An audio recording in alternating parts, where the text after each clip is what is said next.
I never thought a Saturday morning could feel like the calm before a hurricane, but that day proved me wrong. I was sipping my coffee on the porch, enjoying the smell of fresh-cut grass and the faint sound of birds singing when something in the air made my skin prickle. It wasn't a storm, at least not the kind with clouds and wind. It was the kind that creeps up quietly, the kind you sense before disaster hits. I had been living in my little lakeside neighborhood for years, thinking of it as peaceful, a safe bubble from the chaos of the world. But over the past few months, things had started to feel off. The HOA patrol had begun showing up more frequently. At first, it was subtle, someone measuring the lawn, checking the color of my mailbox, jotting down notes as if my life depended on the height of my grass. I laughed it off, thinking, well, at least they're busy. But that morning, I noticed their car slowing down at the corner of my street. My coffee paused halfway to my lips as I squinted. Two figures got out, one tall, one shorter, both wearing the infamous HOA polos that seemed innocent enough until you remembered the petty tyranny those shirts represented. They weren't just doing a drive-by. They were walking toward my house, clipboard in hand, scanning every detail like detectives on a major case. I leaned forward, curiosity mixed with a creeping sense of irritation. My neighbor's lawn gnomes, which I had always thought of as harmless and funny, seemed to be a source of intense scrutiny.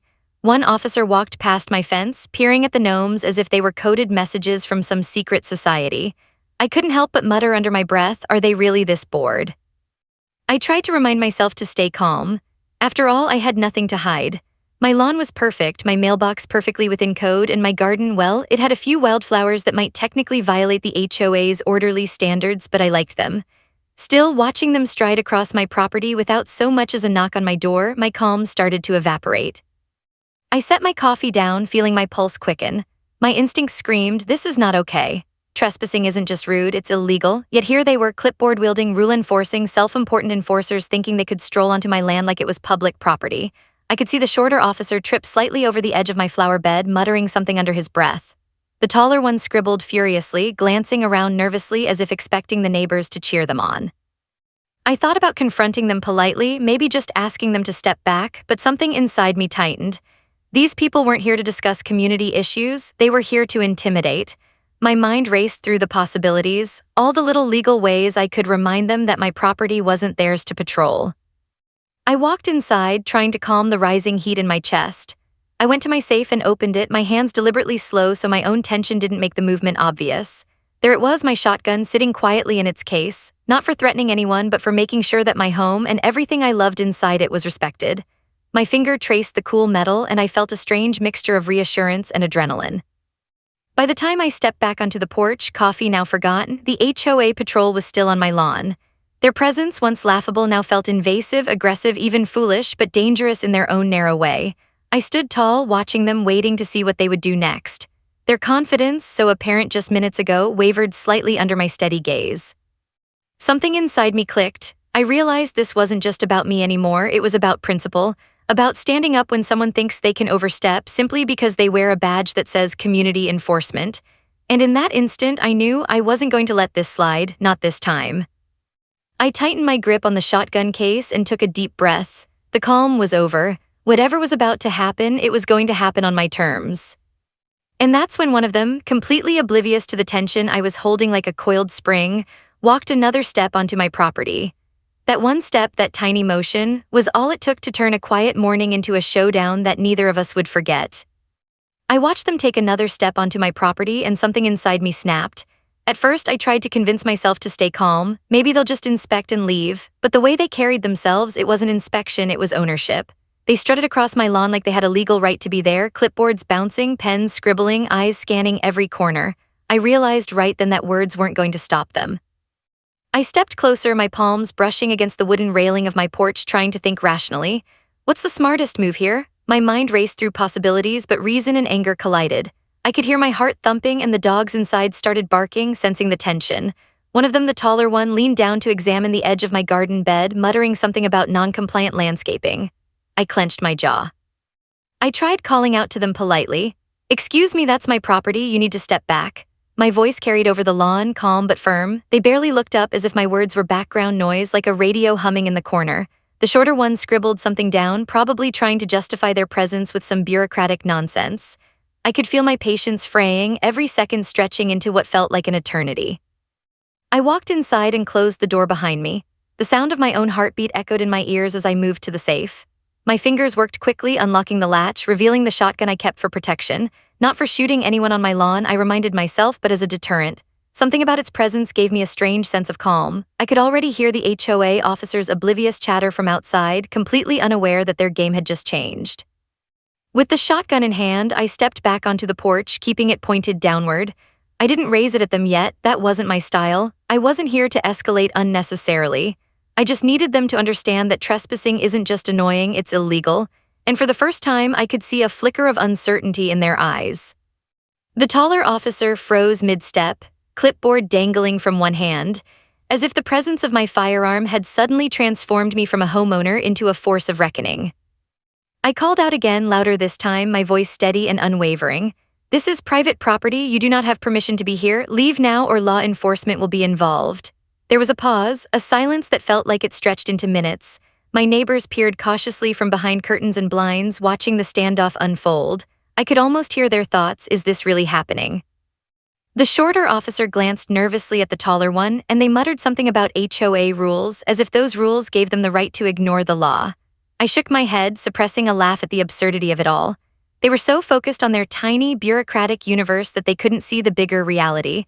I wasn't afraid, and I wasn't going to let them intimidate me. A bead of sweat ran down my temple as the tension thickened. I tightened my grip on the shotgun, feeling the cool metal against my palms. Every muscle in my body was coiled, ready to respond if they made a move, but I stayed calm. I wasn't reckless and I wasn't impulsive. I was prepared, and they had just stepped into a situation they clearly didn't understand. The HOA officers continued their scribbling and muttering, seemingly oblivious to the storm about to hit. I felt a surge of frustration and incredulity. How could they be so blind? I took another step forward, keeping the shotgun visible but not threatening, and said firmly, "You are trespassing. This is your warning. Step off my property right now." For a moment, it seemed as if they might finally back down. The taller officer hesitated, pen hovering above the clipboard, eyes darting between me and the street. But then the shorter one whispered something that made them both straighten up, as if they had convinced themselves that rules mattered more than the law. I realized I couldn't wait any longer. This was no longer a polite request. Their ignorance of personal boundaries had escalated the situation. My finger brushed against the trigger guard, not in anger, but as a reminder to myself that I wasn't powerless. My heart pounded, adrenaline surging, every sense heightened. And then I saw it, the look of disbelief creeping onto their faces as the reality hit them. They were trespassing on my property at my mercy, and law enforcement was only a phone call away. I took a deep breath, steadying myself, knowing that the next few minutes could define the rest of the morning. I could see the hesitation in their eyes now, that tiny flicker of doubt. For a moment, I almost laughed at how absurd this was. Two grown adults armed with nothing more than clipboards and self-importance, standing on my property like they had the right to do whatever they pleased. My shotgun rested comfortably in my hands, not raised, just a silent warning. But that silence carried more weight than any argument they could muster. I took a slow step forward, keeping my gaze steady, my voice calm but firm. "I am asking you one last time, you are trespassing, step off my property. If you do not leave immediately, law enforcement will be involved." The taller officer opened his mouth, probably to argue some HOA protocol or cite a rule I didn't care about. I didn't flinch, I didn't raise my voice. I let him start and then watched the words die on his lips when he saw the serious set of my jaw and the shotgun in my hands. He blinked, caught somewhere between arrogance and fear. I could hear the murmurs of my neighbors from behind curtains and slightly cracked doors. Dogs barked in excitement or warning, it was hard to tell, but the sound added to the tension. It was like the entire street had collectively held its breath, and for good reason. The HOA officers were about to learn in a very real way that authority doesn't exist without boundaries. The shorter one stepped closer, clipboard in hand, clearly thinking he could intimidate me by writing something down, like rules and regulations could overpower actual law. We have the right to enforce community regulations," he said, his voice quivering slightly. I could see the sweat forming along his hairline. He looked ridiculous. I shook my head slowly. "You have the right to knock on my door, you have the right to send emails. You do not have the right to walk onto my property uninvited. Trespassing is a crime. This isn't a suggestion, it's the law." For a few heartbeats, the world narrowed to just me and them. The air was thick with tension, so dense I could feel it pressing against my chest.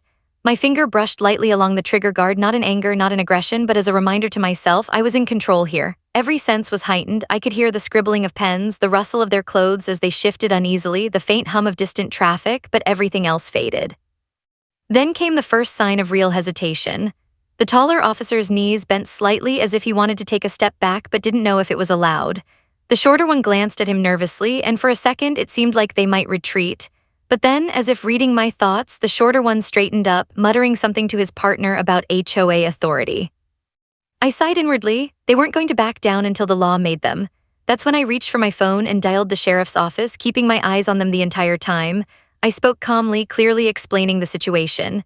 Yes, they are HOA patrol officers, yes, they are trespassing, and yes, I am armed, but not threatening anyone. I just want them removed from my property. The reaction on their faces when they realized I had law enforcement on the way was priceless. You could see the gears turning in their heads. Suddenly, my calm and collected stance, paired with the unmistakable presence of my shotgun, made their self-importance shrink to nothing. The taller one shuffled his feet, looking around as if searching for a portal to escape this nightmare. I stayed patient, letting them stew in their panic, and kept speaking in a measured tone. You have one more chance, step off the property or the sheriff will handle this. Every word landed, deliberate and unwavering. I could see their confidence cracking, their carefully constructed aura of authority collapsing under the weight of reality. The dogs barked again, as if cheering me on, and I smiled faintly.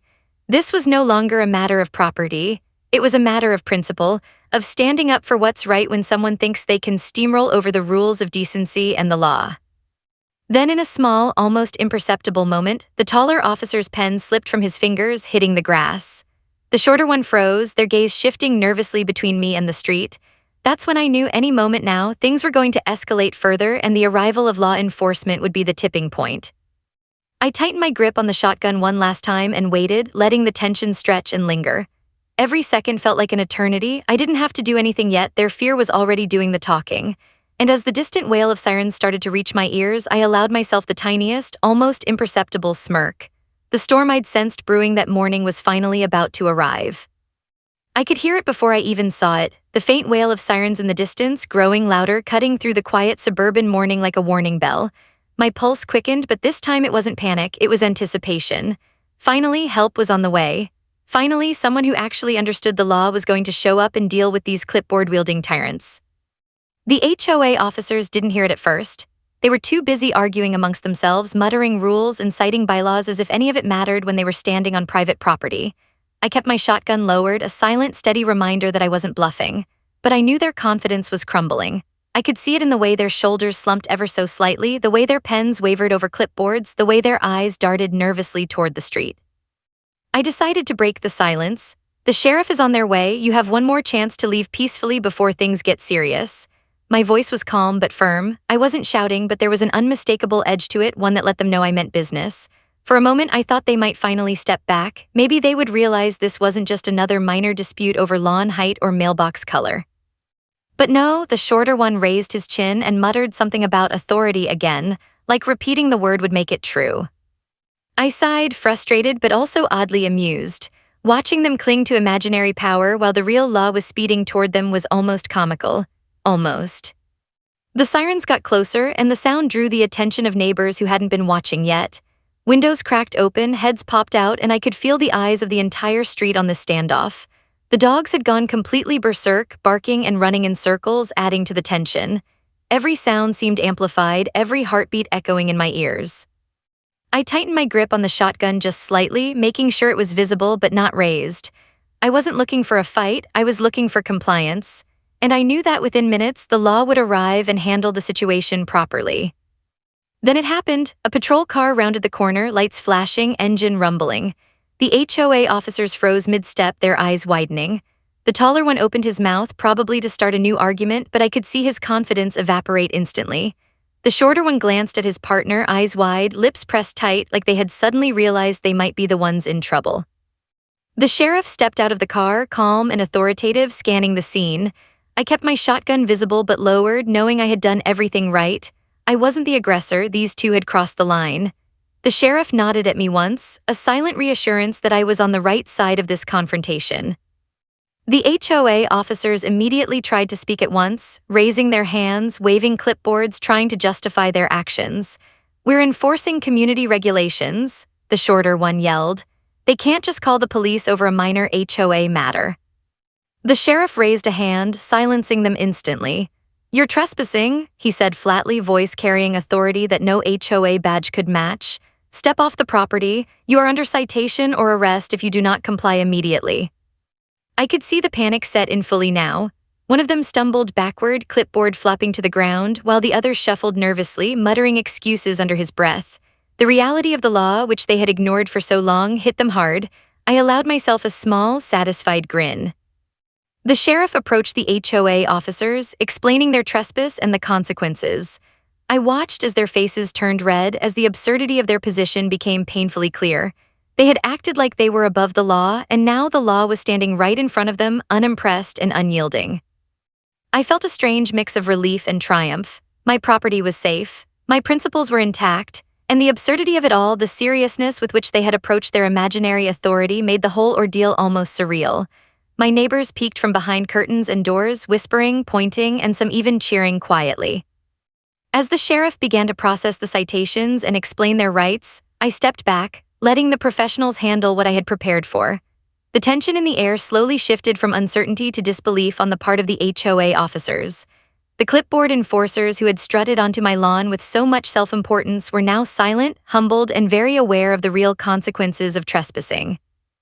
I kept my eyes on them until the sheriff finally gestured for me to step inside. The immediate threat was over, my property was mine again, and the lesson had been delivered loud and clear. But even as I lowered my shotgun and returned it to the safe, I knew that this wasn't the end. The HOA board might retaliate in paperwork, emails, or petty fines, but whatever came next, I felt ready. That morning, the calm had finally broken. And just like that, a quiet Saturday had turned into a full-blown lesson in respecting boundaries. The scene in my driveway felt surreal. The HOA officers, the ones who had strutted onto my property like they owned it, were now standing stiffly, eyes darting nervously between the sheriff and me. Their clipboards, once symbols of authority, were now ridiculous in their hands, like oversized shields that couldn't protect them from reality. I stayed calm, shotgun safely back in its case, arms crossed, watching the unraveling of their self-importance. It was almost poetic. For months, these people had prowled the neighborhood, issuing fines, sending angry letters, and acting like petty dictators. And here they were, caught red-handed on someone else's property, completely powerless. The sheriff's voice cut through the tension, firm and unwavering. "You are being cited for trespassing," he said. "HOA rules do not grant you permission to enter private property without consent. You have the right to remain silent and the right to contest this in court." I could see it in their faces, the disbelief, the panic, and the slow dawning realization that they had miscalculated spectacularly. The taller officer fumbled with his pen, as if he could somehow erase the fact that he had stepped onto my lawn. The shorter one muttered something under his breath, probably about how they'd never believed it would come to this. I couldn't help but smirk. I stayed silent, letting the law do what I had been waiting for. My neighbors were finally coming outside, some cautiously, some with subtle grins. The whispering and stifled laughter spread down the street like everyone was watching a play that was equal parts shocking and satisfying. Even the dogs seemed to sense the victory, barking excitedly, tail wagging as if to say, "Well done, human." The officers were processed swiftly. Citations were written, signatures collected, and the sheriff explained the seriousness of trespassing in terms that left no room for misunderstanding. One of the HOA officers tried to argue, waving his clipboard like a magic wand. "We're just enforcing community rules," he protested. The sheriff didn't even flinch. "Rules don't override the law," he said flatly. "You are responsible for respecting private property." It was over in minutes, but the aftermath was already echoing in my head. I thought about the absurdity of their overconfidence. They had come thinking they could intimidate me with authority, only to find that the law and common sense was on my side. It felt like justice in its purest form, and I couldn't help but feel a little giddy about it. Neighbors started coming closer, peeking over fences and porches, whispering in excitement. "Did you see that? They actually got cited," one exclaimed. Another nodded, eyes wide. "I've never seen HOA officers get taken down like that." I stayed back, letting them have their moment of shared satisfaction. I didn't need applause, but it was hard not to enjoy the subtle vindication. I felt a mix of relief and pride. Relief because the immediate threat was gone, pride because I had stayed calm, measured, and prepared. This wasn't about bravado or aggression, it was about standing my ground, knowing my rights, and letting the law work for me. It was a small victory, but one that meant everything. The HOA officers were escorted back to their car, faces pale and shoulders slumped. I could see the frustration in their eyes, the humiliation of being caught so easily. I almost felt sorry for them if it weren't for all the stress and fines they had caused the neighborhood over the years. Almost. As the sheriff drove away, I walked back to my porch, taking a deep breath and surveying my lawn. It looked just as I had left it, untouched, peaceful, a small oasis of order in a chaotic world.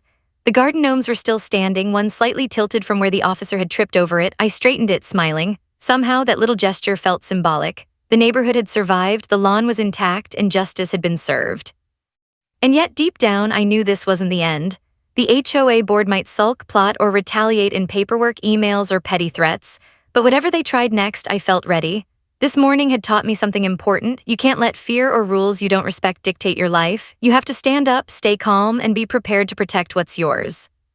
For now, though, I allowed myself a quiet laugh, watching the two HOA officers drive away, humbled and furious. It wasn't the kind of victory you celebrate loudly, but it was satisfying in a way that words can't capture. My property was safe, my rights were respected, and my sanity intact. And as the neighborhood slowly returned to its usual rhythm, I knew one thing for certain: the calm had broken and I had won the morning. By the time I walked back onto my porch, a small crowd had begun to form. Neighbors peeked over fences, heads popping out of windows, and a few bold souls strolled down the street to get a better look. Some whispered in awe, some laughed quietly, and a few shook their heads in disbelief. I could hear snippets of conversation floating through the air. "Did you see that? They actually got cited? I can't believe the HOA tried to pull that on him. I thought I was imagining things." Even my dogs seemed to sense that something significant had happened. They ran in tight circles, barking and wagging their tails like they were celebrating a victory I hadn't even asked them to acknowledge. I smiled, leaning on the railing, letting the tension finally ease slightly from my shoulders. It was a strange mix of relief and amusement. The whole thing felt like a scene out of a movie, except this time I was living it. I glanced down the street, imagining how this story would spread. The HOA patrol officers, usually untouchable in their own tiny kingdom of rules and regulations, had been publicly humbled on my lawn. I could almost hear the gossip starting, how they had strutted onto my property, pens at the ready, and how, within minutes, they were citing themselves with the real law catching up to them. It was satisfying, yes, but it also left a lingering sense of suspense, because while the immediate danger was gone, the HOA board itself might not let this go quietly. Some neighbors started approaching, cautiously at first. Mrs. Thompson from 2 houses down smiled and said, "I've never seen anyone stand up to them like that. I think we all needed this." Mr. Lewis from across the street nodded, shaking his head. "Honestly, I was worried they'd try to intimidate you further, but wow, that was something else." I nodded politely, keeping a calm exterior, but inside I felt a mix of pride and amusement. The absurdity of the situation wasn't lost on me. 2 adults, armed with clipboards and imaginary authority, had been taken down by the law and a homeowner who refused to back down.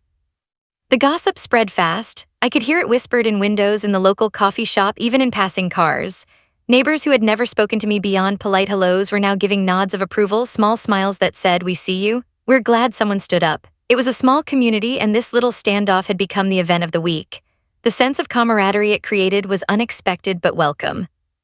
As the crowd thinned, I took a deep breath and surveyed my property.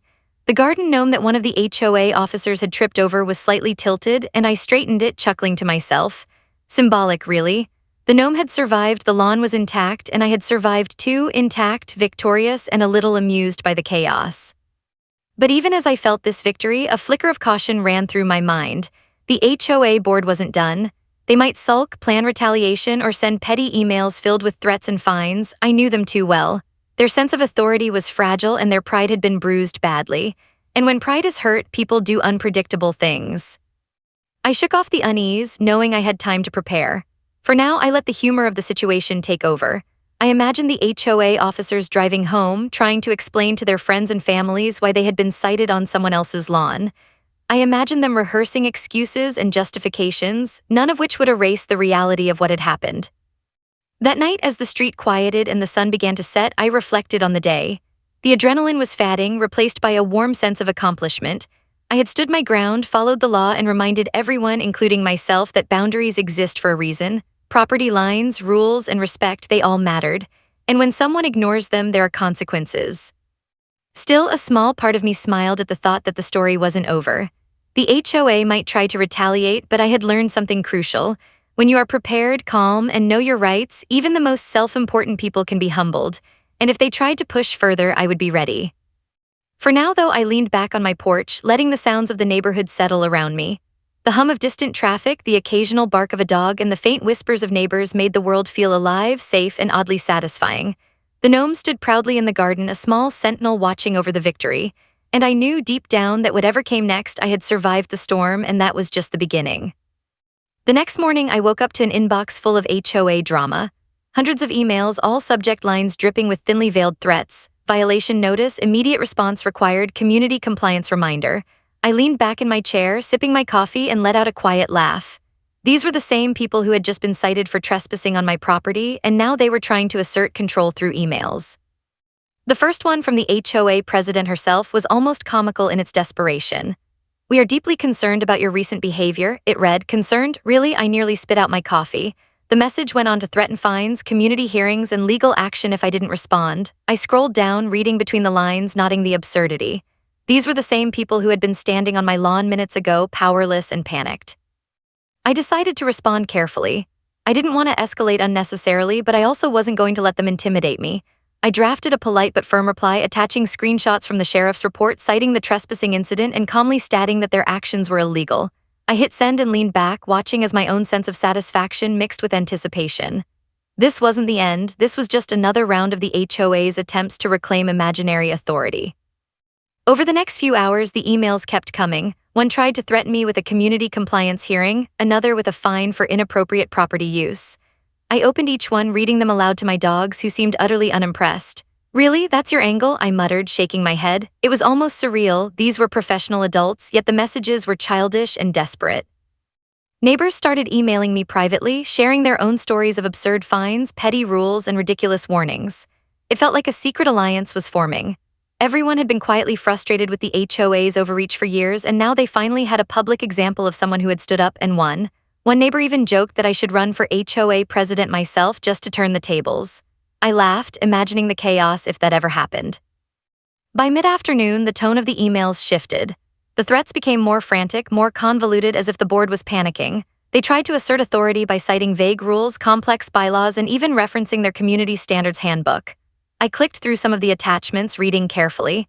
It was like reading a parody of bureaucracy, page after page of rules that had no legal weight, all meant to intimidate and confuse. I realized then that this was what they did. They relied on fear, on people not knowing their rights, and on the assumption that no one would call their bluff. But I had already called theirs. And the best part? I could watch the chaos unfold from the comfort of my own home, surrounded by a neighborhood that was quietly rooting for me. I spent the next hour responding to each email methodically, calmly, and with a touch of humor. One message threatened a fine if my lawn was not compliant with height regulations, so I responded with a photo of my perfectly manicured grass, along with a gentle note reminding them that trespassing was a criminal offense, not a suggestion. Another email tried to intimidate me over property decorations, so I attached a photo of my garden gnome in a heroic stance, adding, "This gnome is fully compliant with all laws and remains a proud sentinel over my property." By the evening, the HOA board seemed to realize that email wars were not going to intimidate me. Their desperation became almost palpable in every message. More threats, more convoluted rules, more attempts to assert authority that no longer existed. I read the final email of the day, chuckling. It was a mix of anger, confusion, and veiled intimidation, and I knew they were exhausted from trying to reclaim control. I closed my laptop and leaned back, feeling a sense of triumph. The property was safe, the law had supported me, and the HOA officers were now humbled, frustrated, and scrambling for leverage that simply didn't exist. My neighbors whispered their admiration, some jokingly suggesting I should write a book about standing up to overbearing HOA boards. I smiled quietly, thinking about how a simple morning standoff had snowballed into a neighborhood-wide victory and a comedy of bureaucratic errors. Still, even with all this humor and satisfaction, I knew one thing: the final showdown was still ahead. The HOA might continue plotting, but I was ready. I had stayed calm, prepared, and in control. And when the time came, I knew the next confrontation would be the one that finally closed the chapter on their ridiculous power plays once and for all. As I watched the sunset from my porch, the garden gnome standing proudly in the flower bed, I allowed myself a small, satisfied laugh. The battle was far from over, but I had won every skirmish so far, and I had a feeling the best was yet to come. The following week, the neighborhood buzzed with whispers and quiet chuckles. Everyone seemed to know about the incident, from the tense standoff on my lawn to the HOA officer's swift citation by the sheriff. Walking outside felt surreal. Neighbors smiled knowingly as I passed, some even stopping to offer congratulations or recount how they had secretly cheered when the law arrived. I couldn't help but grin back. The absurdity of the whole situation still lingered in my mind. Two grown adults, armed with nothing but clipboards, humbled by a shotgun, a calm homeowner, and the law. I knew the HOA board wouldn't go quietly. Their emails had been desperate, their threats thin and increasingly ridiculous, but I also knew I had the upper hand now. Not only had I proven that trespassing isn't tolerated, but I had also shown the neighborhood that standing up to petty authority was possible, effective, and even a little fun. The next HOA board meeting was scheduled, and I decided to attend, not with anger, not with fear, but with quiet confidence. As I walked into the room, I could see the tension in the air immediately. The officers who had trespassed were seated at the table, trying to look professional but failing miserably. I noticed the shaky hands, the darting eyes, and the forced smiles. It was almost comical. The board president cleared her throat, attempting to assert authority. "We are here to discuss community compliance issues," she began, though her voice lacked the conviction it usually carried.